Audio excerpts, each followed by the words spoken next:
All right, Alexander, let's do a video on the Prigozhin plane crash.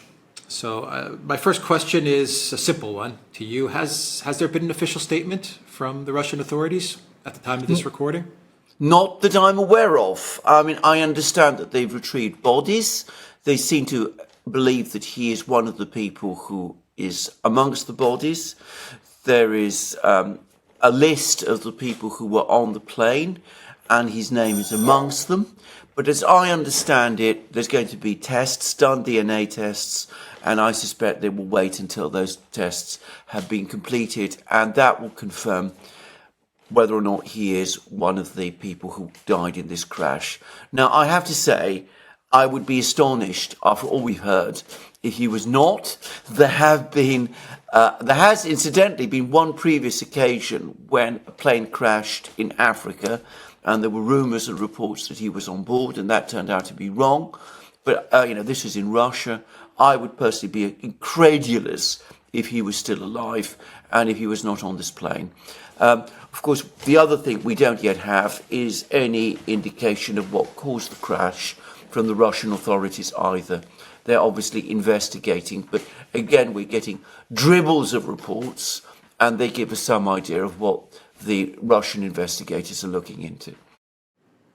Okay, second simple question is, does this, and I think this is probably one of the more important questions to ask, big picture question, is does this incident affect the special military operation or the conflict in Ukraine on either side, in a positive or a negative way? Or do you think this is something that'll just fade away and will not affect the actual trajectory of the conflict?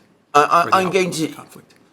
I mean, this is a very unpredictable and volatile situation. And I mean, there's some suggestions that some people within the Wagner organization are very angry and that they're already making accusations that some people in Russia were responsible for this. And, that might cause some security issues. But I'm going to express my own opinion here. Putting that aside, which if it happens, I'm pretty sure the Russian security forces will be able to deal with it. I would have thought that it actually, if anything, works slightly more to the advantage of the Russians, in that Prigozhin was a loose cannon. The Russian authorities were having to keep constant watch on what he was doing. There was uncertainty as to what his whereabouts were and about what his intentions were. Removing him from the scene removes a complex player from the scene, complicated from a Russian point of view. It simplifies things from their point of view. They can now focus on the special military operation. And in that one relatively minor sense, it benefits them. However, overall, I don't think it's going to make any significant difference. Remember, when there was the mutiny or attempted coup back in June, nothing changed on the front lines. There was no breakdown in the Russian defenses. The Russian troops continued to do their job. I cannot see why Prigozhin's death, which is a less serious event from a Russian state point of view, is going to make any difference in the way that the Russian military conducts operations. And as for Ukraine, I can't remotely see what benefit they would get from this. I don't see how it overall changes the picture at all. So slightly, from a political aspect, it makes the Russian authorities, perhaps it gives them less to think and worry about, with the caveat that there might be some angry Wagner people that they need to deal with. But overall, it'll make little difference. Okay, so let's get into perhaps the most talked about narrative of this plane crash, which is who was behind it or what was behind it. Of course, it could be an accident. We can't discount that this was an accident. But most likely this was some sort of sabotage or some sort of terrorist act or something along those lines. I mean, that would be my guess, but I don't know. That's how it looks like to me. But what are your thoughts? I mean, yeah, there's a lot of different actors involved in what was going on in and around Prigozhin, state actors, oligarchs, maybe even internal disputes. He was a very high-profile individual. Some people called him a hero. Some people called him a traitor. To some people, he was a friend. To other people, he was an enemy. What are your thoughts? Let's start here. The collective West and the mainstream media, they already know who did it. They knew who did it the first couple of minutes of when the news broke. It's Putin. Putin did it. I think that's the lazy. It's the easy answer, and maybe the Russian government did do it, but I think that's the easy, lazy answer to come out with. I don't think that's the case, but I could be wrong. The timing during BRICS and the fact that pilots were involved and this was in Russia, I don't think that the Russian government would be this sloppy. But you said yesterday in a live stream on Locals, we shouldn't discount anybody or anything when it comes to the story, and we may never even know who did this. An investigation is being carried out. But what are your thoughts?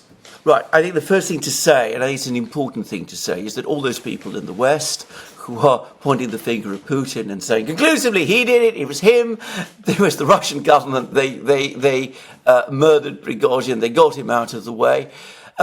Well, of course, they're guessing because nobody, except perhaps a very few people who were directly involved and perhaps some investigators, know how it happened. So I think that's an important first thing to say. So, I don't know. We don't know. We can make some very informed guesses, but they are guesses. And the fundamental difference between us and all those people in the Western media who would say it's Putin, and, President Biden apparently is also sort of pointing the finger at Putin, is that we admit to the fact that we're guessing, even if we make shrewd guesses. They are not. They are saying things as if they know, which, of course, unless they were involved in some way, which we'll come to shortly, they cannot know. So that's I think, the first thing to say. Now, let's go over these things. First of all, I personally do not think it was an accident. I mean, I think that given who we're talking about, Prigozhin, and his background and his backstory and all the things that have happened around him, I also think that this was probably, almost certainly, a murder, and a successful one. But can I say that we cannot entirely and completely exclude the possibility of an accident? This is apparently an old business jet. It was not being serviced properly because of the sanctions. Prigozhin was somebody who liked to take risks. He was, whatever else he was a very brave man, perhaps a recklessly brave man. The people around him who were on this airplane with him, who were basically the command leadership of Wagner, they also are people, who were perhaps recklessly brave. They might have been flying this plane when it was no longer safe, and some of the reports, some people are saying, are consistent with a plane crashing which hasn't been maintained and serviced properly. I don't personally think that's the reason, but we can't say at this moment in time that that is not what happened. Now, let's put that possibility aside. However, just keep it in the background. It's possible, but let's put it aside. Let's assume that it was a murder. Now, there's two things to say. There are two possible groups of people who might have been involved. There are those who are domestic within Russia, and there are those who are external to Russia. And I think we should remember that there are possible reasons, motives, both within Russia, why people within Russia might have done this, and people outside Russia who might have done this. Now, let's talk about the obvious one. Not the obvious one, the one that people in the West are talking about. Putin, the Russian government, those people. Now, I don't think we can exclude this possibility. As I said, Prigozhin was unpredictable, unstable person. He led a attempted insurrection against the Russian government in June. He'd actually sent troops marching towards Moscow.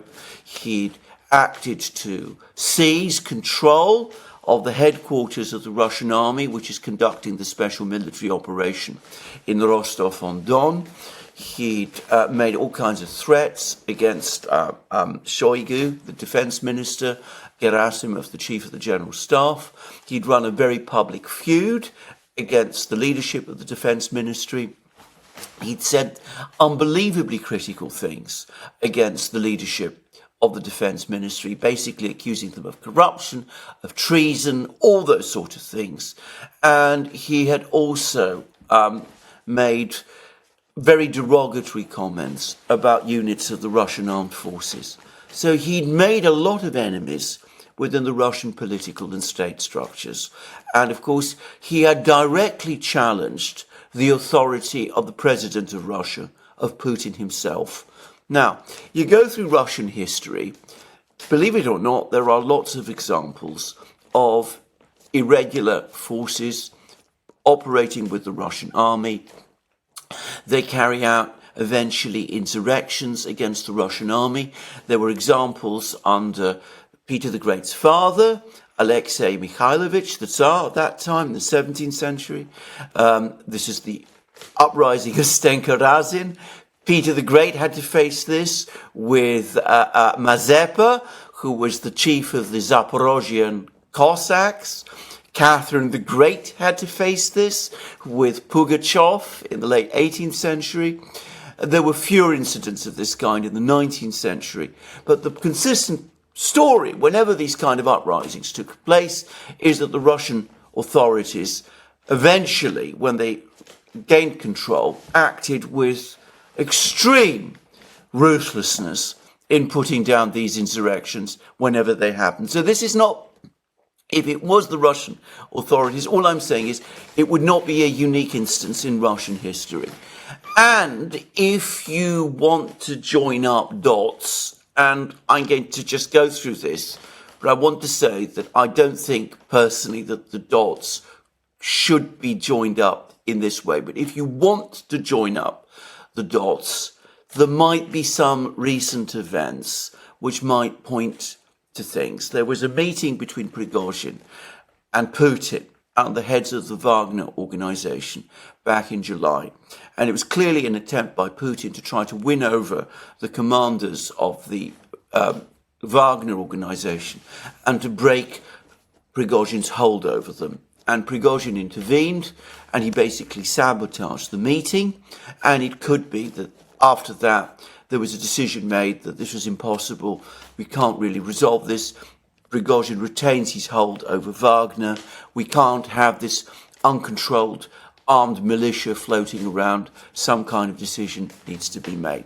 Then a few days ago, Putin visited the chief of the military headquarters in Rostov-on-Don, same place where which Prigozhin and his men captured back in June. And he had some kind of conference there with the military leaders. We don't know very much about it. There's not even been photos of that conference circulated, which is unusual. Then a couple of days ago, we heard that Surovikin, who is was the head of the Russian aerospace forces, important military commander, one said to be sympathetic to Prigozhin. There's reports, also, by the way, unconfirmed, that he has been dismissed. So you could say that Putin had this meeting with Prigozhin, the meeting didn't go well, the Wagner commanders remained loyal to him. An investigation continued since June. They were looking into what happened during the uprising in June.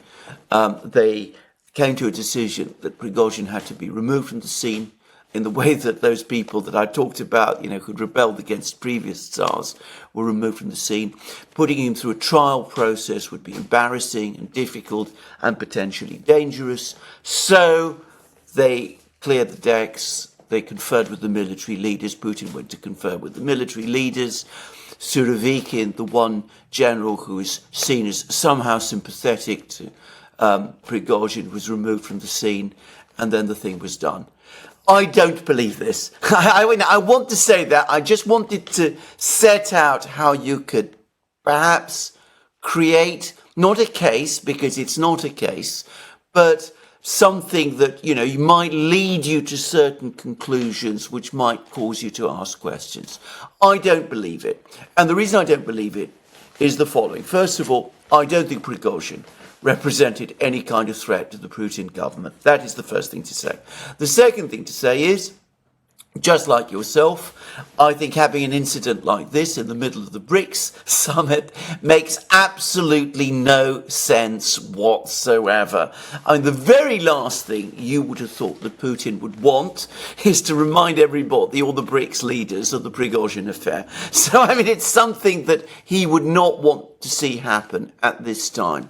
But the third reason, and the one which I think to me actually settles the issue, is that, of course, on that plane was Prigozhin, the other Wagner people, but also the pilots, the people who are operating the plane.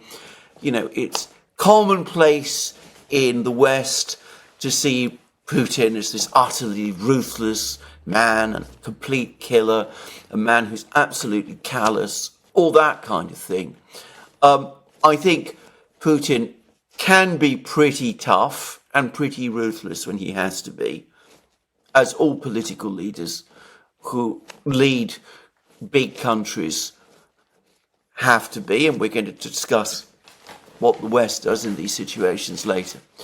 But I don't think he's the sort of person, in fact, I can say quite certainly that he is the kind of person who would be, I mean, it'd be inconceivable to me that he would simply set aside, arrange the murder of completely innocent Russians when there are such more straightforward and easy ways of getting Prigozhin off the scene if a decision was made to dispose of him. So, you know, Prigozhin is going to Africa. He made a video which is supposed to have been made by him in Africa. You know, lure him to some place like Niger or Chad or the Central African Republic, find somebody to shoot him there, happens, kill him in that kind of a way, blame it on the jihadis. It seems to me that would not involve the murder of people in Russia, and it would avoid any kind of embarrassment for the Russian government of the kind we would have seen if a plane had been brought down in this kind of way. And all of that makes me think it most unlikely that Putin or the Russian government was involved. So I've set out certain circumstantial facts which you could put together to come to a conclusion. But I've thought about it long and hard, and I've also said why I don't think it was the case. Okay, so other Right. possibilities. Let me lead you to some of them that just come up. SBU, CIA, or some other Western three-letter agency, maybe a combination of both, like what allegedly took place in Nord Stream. I mean, you know, the New York Times said the SBU or Ukraine did Nord Stream. That's what the New York Times tells us. So if they could do Nord Stream, they could obviously take down a private jet as well. Budanov also talked about terrorist acts. So you have SBU, Ukraine, three-letter agencies in the West, maybe oligarchs in and around Prigozhin. Prigozhin was a wealthy man. Maybe there was some dispute there. Maybe the oligarchs who orchestrated or were behind some of the events that took place during the mutiny. Maybe they did it. Maybe internal fighting within Wagner, a power struggle or something along those lines. It happens. It happens in companies. It happens in organizations where you have power struggles, and sometimes people do horrible things. And then, of course, you have the real, I guess you could call it a conspiracy theory, or the theory that's a little bit out there, which is that this was a staged event and Prigozhin is somewhere in, I don't know, Turkey or something, getting a new face and new everything, and you know that's. I mean, look, all I'm saying is that these are some of the possibilities that are being floated out there. And I'm sure I've missed some as well, but what are your thoughts on some of the other possibilities that are being talked about? Can I start with the last one that you floated, which sounds bizarre, but with Prigozhin, nothing is. I mean, remember, he is a person with an extraordinary background. If he wanted to disappear and stage his own death, it's difficult to imagine anybody in the world who would have more ability and more capacity to do it, and would be in a better position to arrange all the pieces. I don't myself think that. I really don't think that at all. But stranger things have happened, and with Prigozhin, nothing can be excluded. I am Remember sure the photos that they photos. found at his place with all the different identities? Exactly. Yeah. Exactly. Exactly. I mean, this is a man who lived, to put it mildly, on the wild side, and that he might want to disappear and, vanish.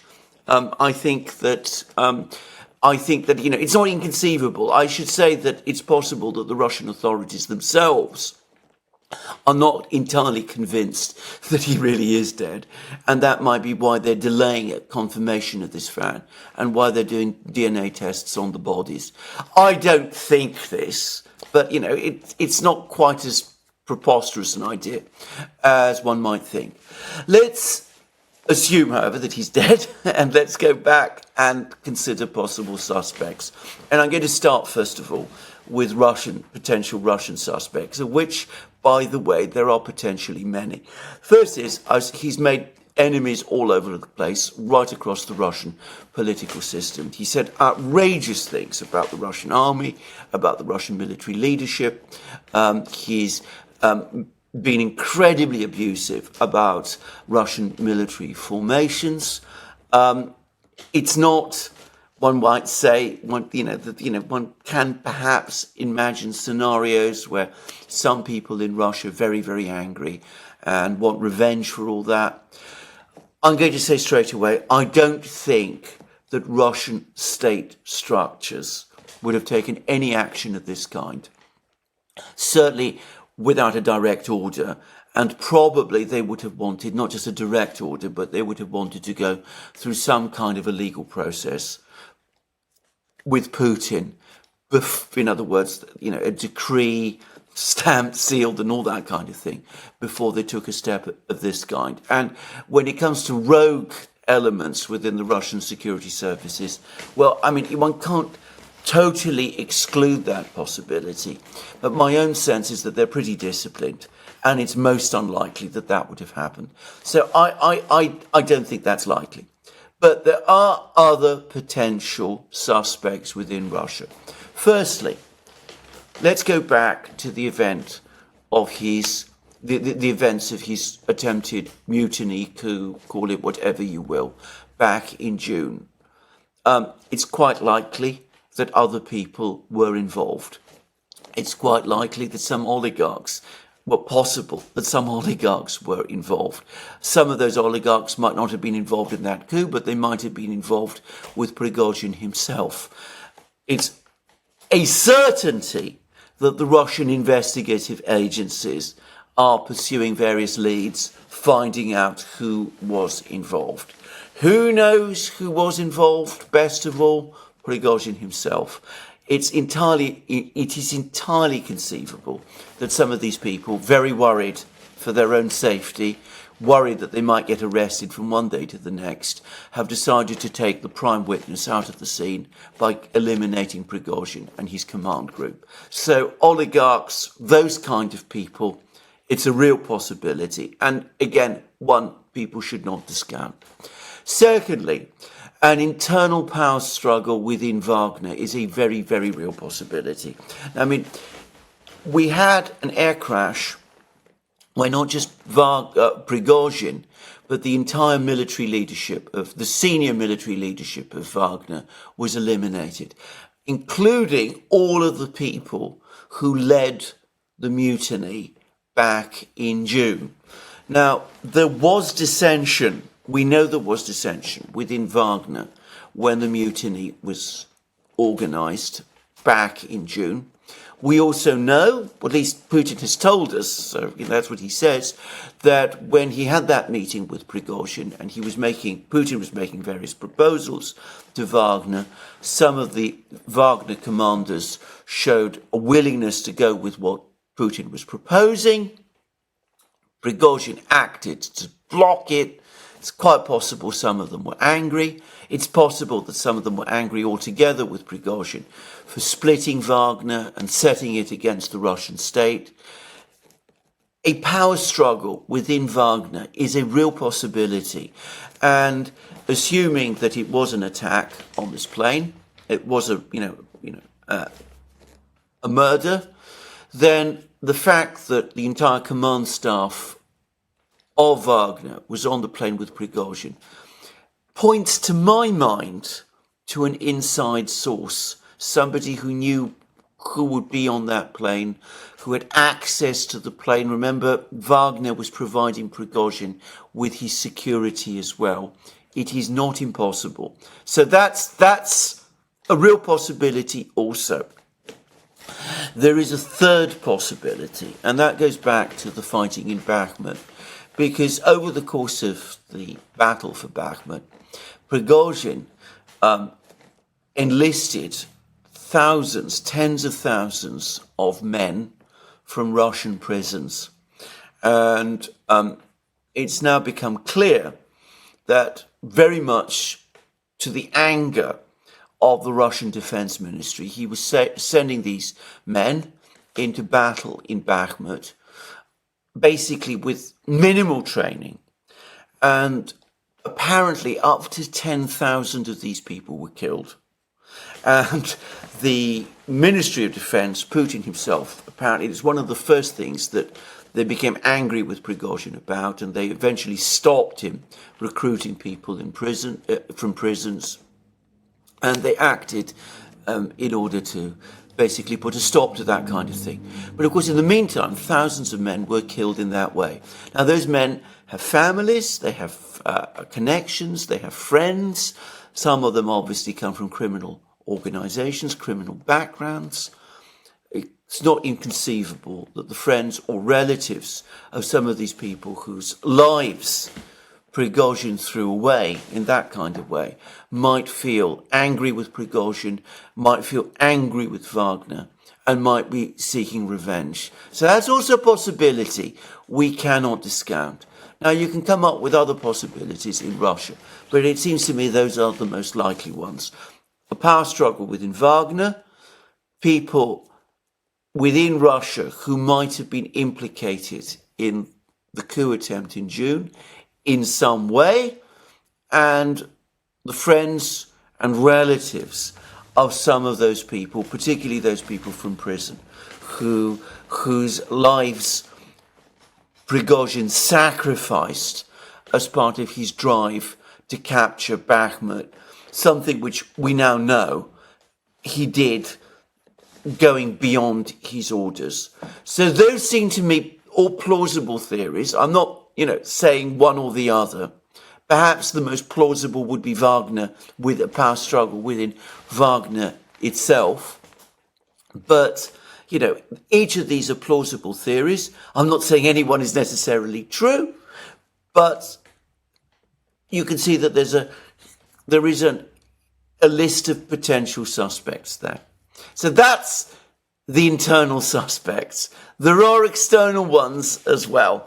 And here, of course, we've got to start with the Ukrainians. Because, of course, Prigozhin captured Bakhmut. He fought the Ukrainians. He defeated the Ukrainians in Bakhmut. He was, to a great extent, elevated into sort of demonic status within Ukraine. Ukrainian officials like Podolyak and Yermak, since his death, have been talking about how the best place for Prigozhin is in hell. And the thing to always remember about Ukraine, about the Ukrainian secret services, the SBU, and those sort of people, is that they carry out murders in Russia. I mean, this isn't something that is controversial anymore. They bragged about it. I mean, they've been quite straightforward about the fact that they murdered people in Russia. The US itself has conceded that they've carried out murders in Russia. People like Daria Dugina, Vladlen Tatarsky. Why not Prigozhin? Now, bear in mind that because Prigozhin had quarrelled with the Russian government, he wouldn't have had security from the Russian authorities. They wouldn't have been providing him with security. He would have relied on his own Wagner people to provide him with security. That's probably a less effective security shield than the FSO, the detail that provides security to Russian officials, would provide. So it's much easier to imagine that that Prigozhin's security was penetrated, and it is not inconceivable at all that it was the Ukrainian secret services, Budanov's people, and Ukrainian military intelligence, perhaps the SBU, Ukraine's own counterintelligence service. It's not at all impossible that it was them. Okay. That's it as far as external. No, it's not for you. Because there's other. Okay. There's other. We can wrap up the video. There's other potential actors as well, and of course we now come to Western governments, and in particular one Western government, which is of course the United States. Now, a couple of days ago, it's interesting how these coincidences all stack up. We've had reports starting to circulate that the United States is about to declare Wagner a prohibited organization, apparently some kind of terroristic organization or a criminal agency of some kind. And of course, all of this comes at a very interesting and important time because there's been this coup in Niger. The Americans, the United States, is worried about Wagner involving itself in Africa again. They're concerned about Wagner getting playing a role in Niger specifically. We've seen how concerned the United States is about the situation in Niger. They sent Victoria Nuland there to Niger. Blinken has been on the phone to the ousted president of Niger. They've been putting pressure on ECOWAS to intervene in Niger. Nuland specifically warned the military leaders in Niger not to call on Wagner.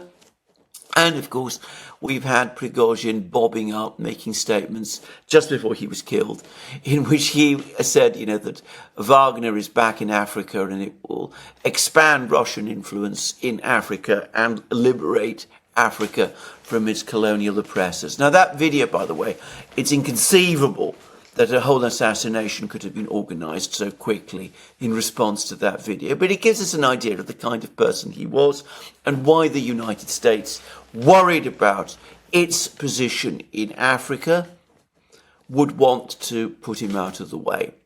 And the United States, just like Ukraine, has a record of eliminating its enemies through extrajudicial methods. This is not controversial. It sends drones around the world to kill people that it doesn't, care for or like. Some of these are people, we probably wouldn't like very much ourselves, but the United States does that. They killed Osama, they killed Soleimani, they've killed, what's his name? The leader of ISIS, the other leader of Al-Qaeda. Probably they've killed all kinds of other people that we don't know about. They're not the sort of people who would balk at carrying out extrajudicial killings, and they've had a history of doing it, going all the way back to the 1950s and beyond. So we can't discount that. It's not impossible that they were involved in some way. It's not impossible either that they might have been the prime actors, because Africa is important to them. And then there is another Western country, which is, of course, France, which, as we see, it's seeing its grip on its former empire colonial empire, the so-called independent states of West Africa, it's starting to slip. They're very worried about that. They've now had this coup in Niger. They too are worried about Wagner as well. I mean, there's been a huge amount about Wagner in the West. And of course, it's not impossible that they've taken action to try to get Prigozhin out of the way and to break up Wagner and perhaps to sow discord between Wagner and the Russian authorities by rushing to blame Prigozhin for his murder. So, one can't exclude them as suspects either. Of course, they will say, inconceivable that we would do this thing. But we know from their own record, their public record, that they do. So, we can't say that this is impossible. And remember that Wagner's presence in Belarus, this base that they've been trying to set up there, it's alarmed some people in NATO as well. There've been all sorts of flesh-creeping talk about Wagner wanting to march on Poland and all those sort of things, which might provide yet a further reason. The fundamental problem with this case, I'll say that straight away, is that assuming it was a murder, which I think it was, and by the way, if it was a murder, I should just have added that the opinion in Russia is starting to harden that it was an internal bomb, possibly planted in the landing gear, which would explain the damage to the wing. Anyway, to just say, the theory that it was a surface-to-air missile is now strongly discounted. But assuming that it was a murder, there are actually almost too many suspects. The list of potential suspects is so great, unsurprising with a person like Prigozhin, that you can't just say definitely, well, the case is overwhelming against one particular suspect or one particular group of people. One can think of all sorts of reasons why lots of people might have wanted to get Prigozhin out of the way. And if we discount the theory that the Russian authorities were involved, which I rather do, by the way, I'm aware that there'll be pushback on that, and I've set out the reasons why it might have been them, but for the other very strong reasons, which both of us have outlined, I don't believe it. But the fact that he was out of favour with the Russian authorities and would not have benefited from the security provided by the Russian state would have exposed Prigozhin to this kind of action. And it's easy to see why all of Prigozhin's many enemies around the world, any one of them might have seen this as their opportunity to level the score with him. So just bear that in mind also. Yeah. We'll wait for the investigation to come out with their results. Whether people believe it or not, we may never really know what happened. But I think the lesson in all of this is that the one takeaway in all of this is that the collective West, they're going to blame it all on Putin. They've already, passed their judgment as to what happened here, and that you're not going to change anyone in the collective West's mind as far as that's concerned. It was Putin. Putin did it. Putin's a thug, and case closed. I think listening to you and I've thought about this as well during the BRICS summit inside of Russia. Yeah. No chance. It actually gives more. It puts more weight on the fact that it would be someone that would want to create an incident during BRICS and inside of Russia. I mean, it absolutely points to different actors rather than the Russian government. It makes when you sit down and think about it, it makes zero sense why the Russian government would do it at this time. Yes, not during the most important summit. Yes, that we've been talking about for a year now. It doesn't make any sense at all. I completely agree. I mean, can I just say again? I mean, I don't discount the possibility that Putin might have wanted Prigozhin out of the way. I mean, I don't want to sentimentalize Putin. I mean, he has to make And he does make some pretty tough decisions, some pretty ruthless decisions from time to time. So, let's not say that, Putin is incapable of doing these things. But the one thing nobody has ever said about Putin is that he is stupid. And why would he carry out, if it was Putin, or even, somebody within the military political system in Moscow, why would they carry out a murder at this time in this way, when there would have been so much easier and simpler and less embarrassing ways to do it? Is to get into Africa, find an out-of-the-way spot, and do away with him there. Not in the middle of a BRICS summit, not with an air crash that the entire world can see, and not with innocent Russian citizens involved, which it would be completely out of character for Putin especially to do. So, I personally don't think it was Putin. I mean, I can see why some people might, in good faith, think that those people in the West, Biden, the media, are not, by the way, acting in good faith. I mean, they're, as you correctly say, I mean, they would say that it was Putin, whatever the circumstances, and they would discount the results of any investigation that pointed in the other direction. But it doesn't add up to me. I mean, that's all I'm saying. Now, just on the subject of investigations, I mean, something that most people in the West don't do, actually studied the results of Russian investigations into the various other murders that have taken place before. And I have to say this, in my experience, Russian investigators, and I'm familiar with investigation processes, I've seen them work out in Britain. Russian investigators are very methodical and very thorough, and they give very detailed reports. I think they are professionals, and they do a professional job. I am not saying that, necessarily you can take everything that they say as complete. But whenever I've read investigations, looked at investigative outcomes, say the murder of Politkovskaya, the murder of Nemtsov, for example, previous murders like that, I found the work they did pretty convincing, up to the point where they were prepared to take it. And even if you take the view that those investigations were incomplete, you still got an awful lot more information. And that enabled me at least to form some pretty shrewd conclusions in those cases, about what had actually happened.